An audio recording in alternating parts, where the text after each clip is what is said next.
What's up mga moms? Tayo mag-review ng aking parcel na dumating ngayong araw. 2 days nga lang nung aking shipping days order, tapos ngayon dumating na.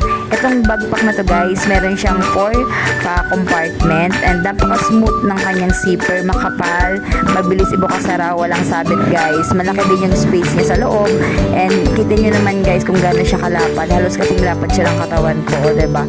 Malaki siya guys, halagang 266 pesos.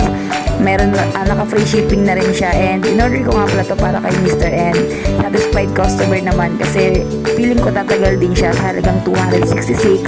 Meron na siyang magagamit sa kanyang trabaho. Pwede rin siyang pang school, pang work, pang travel, and makapal yung panabit niya guys. Ayan o, hindi siya agad na pipikdal sa tingin ko.